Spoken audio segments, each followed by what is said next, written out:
వెన్నెలంటే పిల్లలకి ఇష్టం, ప్రేమికులకి ఇష్టం, యుక్త వయసులో ఉన్న వాళ్ళకి ఇష్టం, మిడిల్ ఏజ్లో ఉన్న వాళ్ళకి ఇష్టం, పెద్దవాళ్ళకి ఇష్టం. అలాగే వెన్నెలమ్మ అంటే కూడా పిల్లలకి, ప్రేమికులకి, మిడిల్ ఏజ్ వాళ్ళకి, యుక్త వయసు వాళ్ళకి, పెద్దవాళ్ళకి కూడా డెఫినెట్గా 100కి 100 ఇష్టం అవుతుందని నా ప్రగాఢ విశ్వాసం, నా నమ్మకం.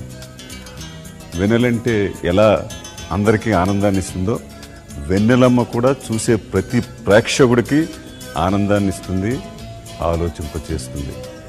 ఎందుకంటే మామూలుగా ఏవో కథలు చెప్పుకుంటూ వెళ్ళి ప్రేక్షకుల్ని కాసేపు ఎంటర్టైన్ చేసి వెళ్ళిపోదాం అనుకునే సీరియల్స్ వేరు.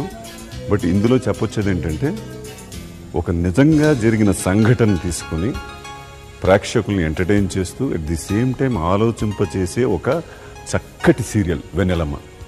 దీనికి డైరెక్టర్ తోట నాగేశ్వర గారు మంచి కథని సమకూర్చుకొని దానికి కావలసినటువంటి హంగులన్నీ చేకూర్చుకొని మిమ్మల్ని అందరినీ రంజింప చేయడానికి 100కి 100 ఆయన శ్రమ తీసుకుంటున్నారు.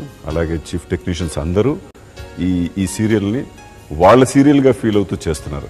కాబట్టి మిమ్మల్ని అందరినీ రంజింప చేయటం, మిమ్మల్ని అందరినీ ఆలోచింప చేయటం, మిమ్మల్ని అందరినీ తృప్తిపరచడం కోసమే తీస్తున్న ఈ సీరియల్ డెఫినెట్గా మీ అందరికీ ఆనందాన్ని కలగజేస్తుందన్న నమ్మకం నాకుంది.